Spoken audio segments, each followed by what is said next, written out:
اور تباہی اسی وجہ سے آتی ہے جب گھر نہیں ہوں گے، اور جب مرد جو ہے میاں بیوی کا رشتہ نہیں ہوگا تو کیا کرے گا؟ زنا کرے گا، عیاشی کرے گا.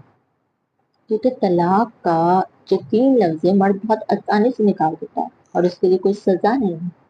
میرا حکومت سے یہی درخواست ہے کہ 3 طلاقیں جو ایک ساتھ دے رہا ہے، ایک تو اسے سزا دی جائے، اور دوسرا جو مرد طلاق دے رہا ہے اسے اولاد نہیں دینی چاہیے، اسے اولاد کی کسٹڈی بالکل نہیں دینی چاہیے. کیونکہ ماں ایک اچھی پرورش کرنے والی ہوتی ہے. ماں کو پتا ہوتا ہے کہ بچے کو کس طریقے سے رکھنا ہے. ماں کو پتا ہوتا ہے کہ بچے کا دماغی طور پہ اسے کیسے چلانا ہے، اس کے رہن سہن، اس کا کھانا پینا، اس کی دوائیاں، اس کی بیماری میں ہر چیز.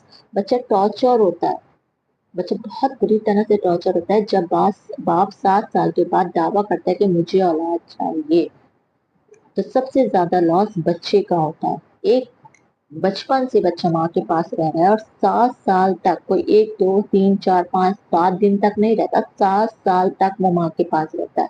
اس کو ماں کو اس کی سوچ کا پورا پتا ہوتا ہے، ماں کو اس کی رہن سہن کا پتا ہوتا ہے، ماں کو اس کی بیماری میں کیا دوائیاں دینا ہے اس چیز کا پتا ہوتا ہے. باپ اچانک سے آ جاتے ہیں اور کہتے ہیں کہ ہمیں ہماری اولاد چاہیے، جبکہ نہ اسے یہ پتا ہوتا ہے کہ میرا بچہ بیمار ہوگا تو مجھے کون سی دوائیاں دے، نہ اسے یہ پتا ہوتا ہے کہ میرے بچے کا دماغی، مجھے اپنے بچے کو کیسے لے کر چلنا. وہ تو خود صبح سے جا کر شام کو رات میں آتا ہے، اور ماں بہنیں جو کہہ دیتی ہیں وہ بیچارے اسی پر چلتے ہیں کہ میری ماں نے یہ کہا ہے، میری بہن نے یہ کہا ہے، بچے کو یہ کھلانا ہے، بچے کو یہ پلانا ہے. نہیں پتا ہوتا ماں بہنوں کو بھی کہ بچے کو کیا کھلانا ہے، کیا پلانا ہے. اور دوائیوں کو سب سے پہلے، دوائیوں، بچہ جب بیمار ہوتا ہے نا تو ماں کو پتا ہوتا ہے اس کو کیسے دوائیاں دینی، اسے کون سا ڈاکٹر ہے، کون سی دوائیاں اس کو سوٹ کریں گی.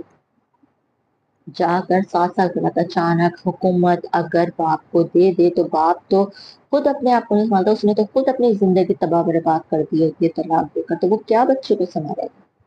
وہ تو جا کر اپنی ماں کو دے دیتا ہے، اپنی بہنوں کو دے دیتا ہے. بچے کی زندگی مکمل طور پر تباہ برباد ہو جاتی ہے، بچہ بالکل ڈسٹرائے ہو جاتا ہے. تو جو مرد طلاق دے نا، اگر اتنی ہی محبت اپنی اولاد سے نا، طلاق دینے سے پہلے اپنی اولاد کے بارے میں سوچیں، کمپرومائز کریں، جھکیں. اب یہ نا آپ یہ سمجھ لیں کہ آپ نے جو چھوڑ دیا تو چھوڑ دیا، پھر اس کی طرح مت بڑھیے. چھوڑ دیں اس ماں بچوں کو، خدایا چھوڑ دیں، انہیں برباد نہ کریں. ویسے ہی آپ طلاق دے کے انہیں اتنا ڈسٹرب کرتے ہیں، پھر اس کسٹڈی کے چکر میں آپ نے ماں بچوں کو اتنا ڈسٹرب کرنا ہوتا ہے.